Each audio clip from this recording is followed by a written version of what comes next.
दूर से देखने में बहुत ही सुंदर और आकर्षक घर था। कोई गली मोहल्ले के बीच में नहीं था, ना ही किसी कॉलोनी में। घर एक खूबसूरत सी जगह में था, एकदम एकांत सी जगह। अंकिता को बिल्कुल ऐसी जगह पसंद थी। उसका सपना भी ऐसा ही था कि एक अपना घर हो। घर के बाहर एक गार्डन, गार्डन में 2 कुर्सी, एक टेबल लगा हो और सुबह के 5 बजे वो और दीपक चाय की प्याली थामे ठंडी हवा का आनंद ले सकें। उसके पास में एक झूला लगा हो जिसमें बैठकर वो लहराते बालों को खुली हवा में आजाद करके झूल सके। एक बड़ी सी बालकनी हो जहां से प्राकृतिक दृश्य का नजारा मिले और उसे भी लिखने के लिए कोई प्रेरणा मिले। अंकिता शायरी लिखने की शौकीन थी और दीपक किसी कंपनी में मैनेजर था। दीपक और अंकिता की शादी हाल ही में हुई थी और शादी के बाद अंकिता के हर सपने को पूरा करने के वादे जो दीपक ने शादी से पहले किए थे, उन्हीं सपनों को पूरा करने की शुरुआत दीपक ने अपने इस शानदार और नए घर से की। दीपक ने अपने घर वालों से रिश्ते बिगाड़ लिए थे। उसका कारण सिर्फ अंकिता और उसका प्यार नहीं था। दीपक का बड़ा भाई डॉक्टर था और मम्मी पापा उसकी बात कभी नहीं टालते थे। हर जगह उसकी चलती थी, जिस कारण अक्सर दीपक से उसका झगड़ा हो जाता था। और इस बार दीपक ने अंकिता से शादी की बात कही तो डॉक्टर साहब ने सीधा जवाब दे दिया कि शादी करेगा तो हमारी पसंद की हुई लड़की से। इसलिए दीपक ने शादी भागकर ही की और सीधे अपने नए घर में अंकिता को लाया। नए घर की तलाश करने तक दोनों कहीं किराए में रहते थे। अब जब दोनों को घर पसंद आ गया तो खरीद लिया था और आज दोनों अपने सपनों के घर की तरफ बढ़ रहे थे। Wow, amazing! इतना बड़ा घर कभी सपने में भी नहीं सोचा था, अंकिता बोली। खुद को सपने में मत समझना, ये हमारा अपना ही घर है। मेरे लिए तो तुम एक सपना थी और मुझसे शादी करके तुमने मेरे सपनों को साकार कर दिया। अब अपने सारे सपने मुझ पर छोड़ दो। अंकिता बहुत खुश थी। खुश होते हुए बोली, वो देखो झूला, कितना प्यारा है ना? बहुत। और जब तुम उसमें बैठोगी ना तो नजारा देखने लायक होगा। अंकिता अपने हाथ का पर्स दीपक को थमाते हुए भागकर झूले के पास गई और उसमें बैठ गई। दीपक के हाथ में 2 बैग ऑलरेडी थे, ऊपर से उसका पर्स और पीठ में एक बैग और था। पीछे पीछे एक आदमी चला आ रहा था जो घर तक छोड़ने आया था। उसने भी एक अटैची ली हुई थी। ये बस इन दोनों के कपड़े ही थे। सर जी, ये लो चाबी। कोई भी शिकायत हो या जरूरत हो तो मेरा नंबर तो आपके पास है ही, आदमी चाबी देते हुए बोला। दीपक ने बैग नीचे रखकर चाबी थामी और उसे धन्यवाद कहा। वो आदमी चला गया। दीपक ने दोनों बैग नीचे रखे और जेब से मोबाइल निकाला और घर की कुछ फोटो खींची। दीपक, प्लीज मेरी भी फोटो खींच दो ना। अंकिता ने झूले में बैठी कुछ तस्वीरें लेने को कहा। यार, घर की तो ले लेने दो, तुम्हारी तस्वीर तब रोज ही खींचेंगे। तुम कहाँ भागी जा रही हो? तो घर कौन सा भागने वाला है? ओके बाबा, रुक जाओ। कहते हुए दीपक ने खुद भी घर के साथ एक सेल्फी ली। अब खुद भी जाकर झूले में बैठ गया और अंकिता के साथ सेल्फी लेने लगा। 2-3 पोस्ट देने के बाद अंकिता बोली, दीपक एक फोटो दूर से लो ना, जिससे पूरा घर विजिबल हो। दीपक ने 2-3 पोज अंकिता और घर की खींची। अब गृह प्रवेश करें मैडम? दरवाजे से पहले 3 चौड़ी सीढ़ियां थी। दीपक ने बैग सारे दरवाजे के पास रखे और दरवाजे का ताला खोला। दरवाजा थोड़ा टाइट था, खुलने का नाम नहीं ले रहा था। दीपक ने 2-3 मजबूत झटके देते हुए कहा, ये शायद जाम हो गया है। जबरदस्ती की तो शायद टूट जाएगा। अंकिता दीपक के पास खड़ी थी।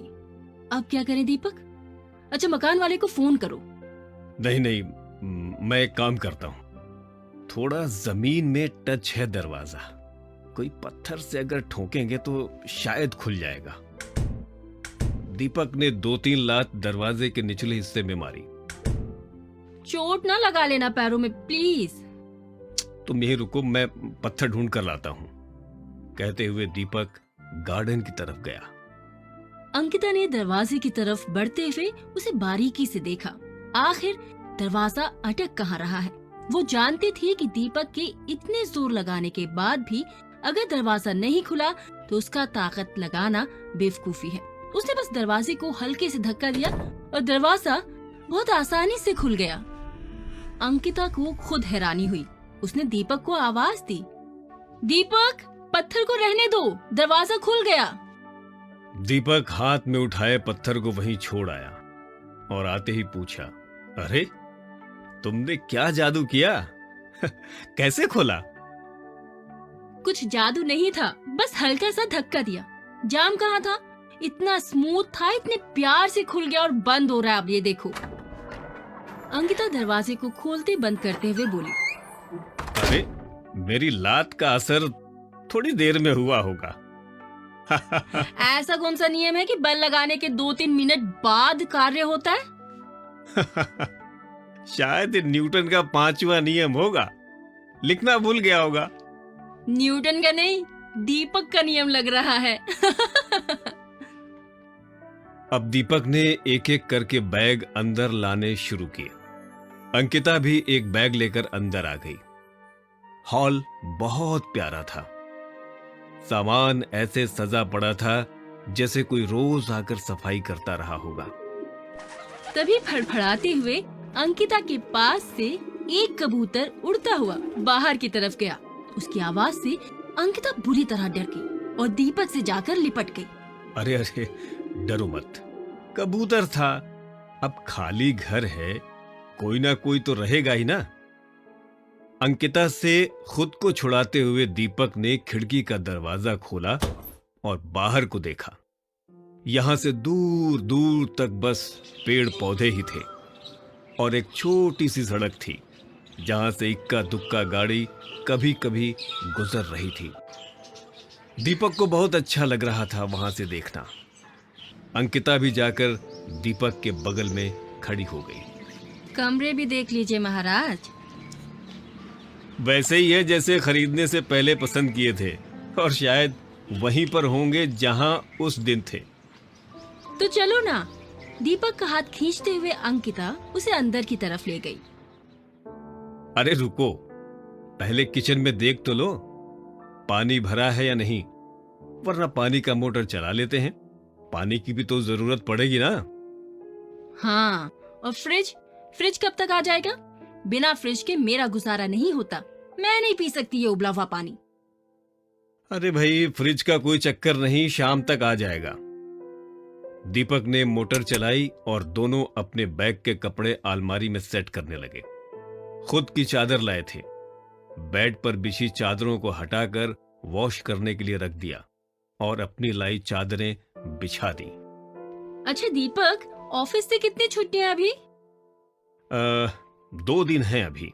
पागल हो गए हो क्या? सिर्फ 2 दिन? या शादी के बाद हमने एक साथ समय कब बिताया? कभी कमरा ढूंढो, कभी घर। अब 2 दिन में सेटिंग पूरी नहीं होगी। ओफो, अंकिता, कुछ नहीं होता। शाम तक सारा सेट कर देंगे हम। कपड़े ही सेट करने हैं, बाकी तो सब ठीक ठाक पड़ा है। फिर भी दीपक, 2 दिन बहुत कम है। मुझे तो जिंदगी बहुत कम लग रही है। तुम 2 दिन की बात कर रही हो। देखो, मजाक नहीं कर रही मैं। आज ट्यूसडे है, मंडे से ज्वाइन कर लेना। इतने दिन की छुट्टी के बाद 2 दिन और सही। वैसे भी तुम कौन सा छुट्टी के दिन भी फ्री रहते हो? हर समय अपने लैपटॉप के पीछे पड़े रहते हो। जब काम घर से देख रहे हो तो 2 दिन और कर लो ना। चलो, सोचता हूँ, बात करूंगा सर से। तुम मुंह मत फुलाओ यार, दीपक ने अंकिता के गाल पर हाथ रखते हुए कहा। शाम को फ्रिज भी आ गया। मार्केट थोड़ा दूर था। दीपक और अंकिता एक साथ राशन लेने चले गए और शाम को खाना रेस्टोरेंट में खाकर वापस लौट आए। घर आकर दोनों थके हारे बेड पर गिर पड़े। सुबह ही नींद खुली। जब तकिए के नीचे सिर छुपाए दीपक को अंकिता ने चाय के लिए उठाया। सुनो, चाय बना दो ना। दीपक ने सुना अनसुना कर दिया। अंकिता मजाक कर रही थी। वो अपने प्यारे हस्बैंड के लिए चाय बनाकर ला चुकी थी, बस उसे छेड़ने के लिए बोल रही थी। दीपक प्लीज अब उठो ना, चाय बना लाओ। अंकिता ने एक बार फिर दीपक को हिलाते हुए कहा। यार प्लीज अंकिता, सोने दो ना। अरे बाबा चाय पी लो, मैं बना लाई हूँ। अंकिता ने दीपक को खींचते हुए कहा। अब उल्टा दीपक ने अंकिता को ही खींच लिया और कसकर पकड़ते हुए कहा, मैं भी तो एक्टिंग ही कर रहा था। मुझे पता है तुम कब उठकर गई और कब चाय लाई। छोड़ो अब, चाय ठंडी हो रही है, कोल्ड टी पीनी पड़ेगी फिर। चल बदमाश, सुबह सुबह बदमाशियां नहीं। अब भाई जिसकी बीवी इतनी हॉट हो उसे हॉट चाय की क्या जरूरत। चल बदमाश, सुबह सुबह बदमाशियां नहीं करते। कहते हुए अंकिता ने खुद को छुड़ाया और उठकर बैठ गई। हद है यार, बदमाशियां ही नहीं करनी तो मेरी छुट्टी क्यों बढ़ा रही हो? खुद ही कहती हो कि हम एक दूसरे के साथ वक्त नहीं बिता पा रहे और साथ वक्त बिताने को राजी भी नहीं हो रही हो। देखो, हर चीज का कोई वक्त होता है।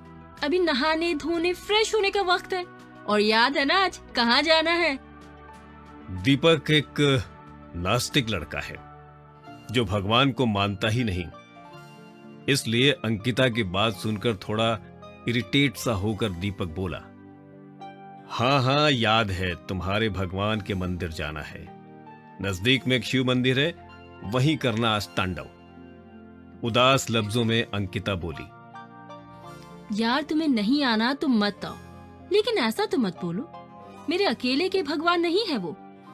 और वैसे भी अगर मन न माने तो जाकर भी कोई फायदा नहीं है। ऐसा करो, तुम रहने दो। मैं उन्हें मानता नहीं, लेकिन तुम्हारी खुशी के लिए कुछ भी करने वाला दीपक क्या मंदिर नहीं आ सकता? मैं जरूर आऊंगा और घंटी भी बजाऊंगा, हाथ भी जोड़ूंगा। अब खुश? मेरा साथ देने के लिए आना चाहते हो तो आ जाना। वैसे भी हाथ जोड़कर घंटी बजाकर कुछ नहीं होता मिस्टर, जब तक दिल में श्रद्धा ना हो। दिल में श्रद्धा के लिए जगह नहीं है मेरे दिल में। मेरे दिल में तो सिर्फ अंकिता थी, अंकिता है और अंकिता ही रहेगी। चलो जो भी है, तुम नहा लो जाकर। मैं तब तक घर वाले मंदिर की सफाई कर लेती हूँ। और वही नाश्ता कब बनाओगी? मंदिर से आकर, हम मंदिर जा रहे हैं ना, वहाँ खाना खाकर नहीं जाते। Okay okay okay. दोनों शिव मंदिर की तरफ निकल पड़े। गाड़ी में लोकेशन मेंशन किया था और दीपक और अंकिता गाड़ी लेकर मंदिर की तरफ रवाना हो गए। मंदिर बहुत जाना माना था, लेकिन आज भीड़ कम थी, क्योंकि सोमवार के दिन यहाँ भीड़ बहुत होती है। पैर रखने के लिए भी जगह नहीं होती। शिव जी के उपवास रखने वाले लोग सोमवार को यहाँ आते हैं, लेकिन आज भी लोग ठीक ठाक ही हैं। दोनों ने बाहर से लाए प्रसाद को पुजारी जी को दिया। अंकिता ने माथा टेका और फिर हाथ जोड़कर खड़ी हो गई, जबकि दीपक ऐसे ही खड़ा था, बॉडीगार्ड की तरह। अब पुजारी जी ने दोनों को प्रसाद दिया और दोनों बाहर की तरफ चल पड़े। बाहर आते समय एक अजीब औरत से मुलाकात हुई जो बहुत वृद्ध थी, शायद पागल भी। दीपक को पहचानने की अपील करते हुए बोली, बेटा, ए बेटा, रुक जा जरा। अंकिता पीछे मुड़ी तो उसने देखा कि वो औरत उन्हीं को बोल रही थी। दीपक, वो आंटी शायद तुम्हें बुला रही है, कुछ कहना चाहती है। अरे मांगना चाहती होगी कुछ कहना नहीं। खुले पैसे मेरे पास तो है नहीं, तुम्हारे पर्स में तो दे दो। दान पत्र में डालने से ज्यादा पुण्य मिलेगा यहाँ। अंकिता को भी गरीबों की हेल्प करना सुख देता था। उसने अपने पर्स से 100 रुपए का नोट निकालते हुए आंटी की तरफ बढ़ाया। वो औरत लंगड़ाते हुए तेजी से आई और दीपक को ऊपर से नीचे तक देखने लगी और बोलने लगी, राज, ये कैसे हो सकता है? तुम राज हो ना? मैं कोई राज नहीं हूं। आप पैसे लो और अपने काम पर लग जाओ। रिश्तेदारी जरूरी निकालनी है क्या? अरे तुझे मैं जानती हूँ, तू राज ही है ना? दीपक ने अंकिता के हाथ से 100 रुपए का नोट छीना और उसे थमाते हुए आगे बढ़ गया। वो वृद्ध औरत मुड़कर बस दीपक को देखे जा रही थी लगातार। आंटी, वो मेरे पति दीपक हैं। शायद राज भी उनकी तरह दिखते होंगे, इसलिए आपको ऐसा लग रहा है कि वो राज हैं। कहते हुए अंकिता भी आगे निकल गई। अंकिता और दीपक दोनों पास में ही मां वैष्णो ढाबा में घुस गए और पेट पूजा करने लगे। या दीपक, इसका मतलब है आपका कोई हमशक्ल भी है। कुछ भी। अब अक्सर ऐसा होता है, ऐसा दो ही लोग बोलते हैं, एक तो वो जो खुद पागल होते हैं और एक वो जो दूसरों को पागल बनाना जानते हैं। क्या पता हो भी। हाँ, एक कारण और भी हो सकता है। क्या पता उसकी नजर कमजोर हो या मांगने का स्टाइल हो। वो और ज्यादा ठगी मारने की कोशिश कर रही होगी। चलो छोड़ो भी, हम क्यों उनके बारे में सोचकर टाइम वेस्ट करें। बहुत देर से समझ में आई ये बात। चलो आई तो सही। दोनों ने खाना खाया और बिल पे करके बाहर आ गए। अब कहाँ चलना है दीपक? घर और कहाँ। दोनों घर की तरफ निकल पड़े। दीपक और अंकिता के लिए नई जगह बहुत अच्छी थी। अंकिता तो बहुत खुश थी। उसे सब कुछ उसके हिसाब से मिला था। शायरी की शौकीन थी। उसका पसंदीदा टाइम पास YouTube में महान कवियों की शायरी सुनना था और कभी कभी लिखना भी। अकेले अकेले में गुनगुनाना भी उसके पसंदीदा कामों में से एक था, लेकिन किसी के सामने गुनगुनाने में वो शर्माती थी। कुछ दिन बाद दीपक ने ऑफिस ज्वाइन कर लिया और सुबह 9 बजे घर से निकलता था। शाम को आते आते 8 बज जाते थे। उस दिन पहली अजीब हरकत सामने आई थी जब अंकिता बालकनी में बैठी शायरी लिख रही थी। तुम मेरे अपने हो, जैसे ये हवा और सांस मेरी है, आसमान मेरा है और जमीन मेरी है। फिर ये सोचते हुए शायरी को काट दिया। हवा, आसमान और जमीन तो सबकी है, ये मेरी अपनी थोड़ी ना है। मैं भी क्या क्या लिखती रहती हूँ। चलो फिर से ट्राई करती हूँ। अब अंकिता लिख नहीं रही थी, सिर्फ पेन को अपने दांतों के बीच दबाकर बोल रही थी। शायद बोलते बोलते कुछ अच्छा लिख ले, और हुआ भी यही। वो कुछ लिखने लगी बिना सोचे समझे। दूर सड़क का नजारा है जो दूर होती जा रही, और मेरी किस्मत थोड़ी मजबूर होती जा रही। प्यार मुकम्मल हुआ मेरा, इश्क में कभी नहीं धोखा खाया। मैं इधर खुद नहीं आई, मुझे लाने वाला है कोई साया।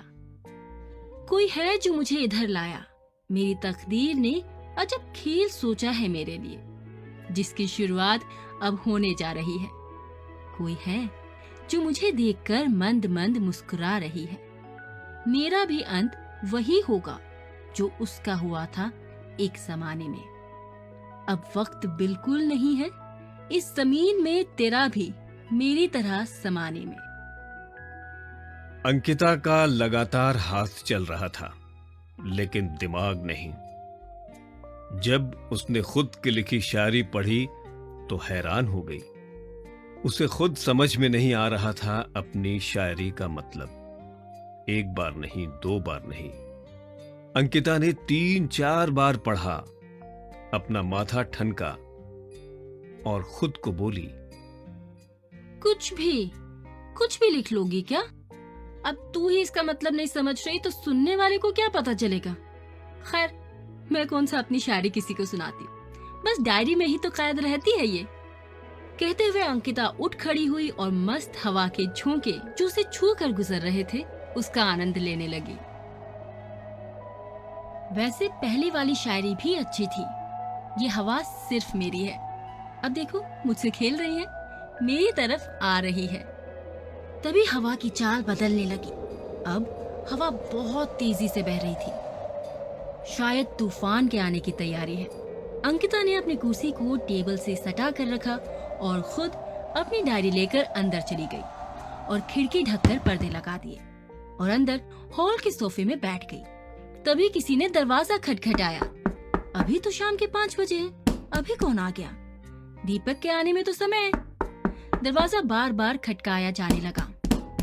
आ रही हूँ भाई, सब्र तो कर लो, कहते हुए अंकिता दरवाजे के पास गई और दरवाजा खोला। दरवाजा खोला तो वो हैरान रह गई। दूर दूर तक कोई नहीं था।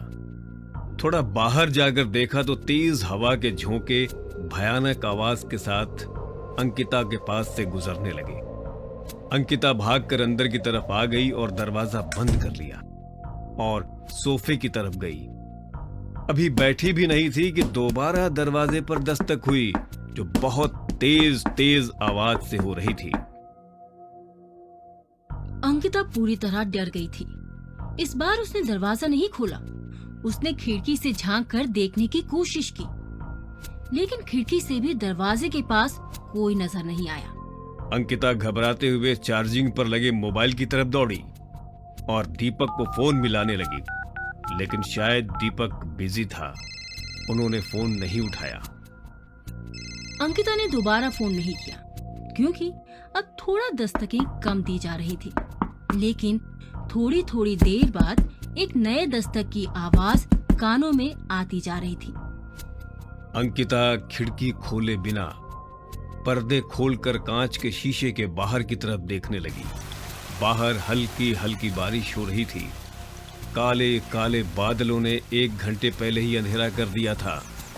मैं बारिश नहीं हूँ जिसे तुम देख रही हो, मैं दरिया हूँ, एक आग हूँ। इश्क मेरा भी सच्चा था, बेवफाई मैंने कभी नहीं की। मेरा दामन सच्चा था, मैं आज भी बेदाग हूँ। ये शायरी अंकिता ने बोली, लेकिन ये शब्द उसके नहीं थे। शायद बारिश को सोचकर बारिश की तरफ से बोले थे। अंकिता ने पर्दा बंद किया और लाइट ऑन करते हुए पूजा घर की तरफ जाने लगी। शाम को पूजा करने का वक्त हो रहा था। तभी फिर से दरवाजे पर दस्तक होने लगी। अब अंकिता डर से बेहाल थी। बारिश बाहर हो रही थी, लेकिन अंकिता अंदर ही अंदर भीग चुकी थी। पानी से नहीं, उस डर के पसीने से। आखिर क्यों दरवाजा खटक रहा है, लेकिन कोई नहीं है? अगर कोई है तो डोरबेल क्यों नहीं बजा रहा? ये सब सवालों से परेशान अंकिता सहमे कदमों से दरवाजे की तरफ बढ़ने लगी।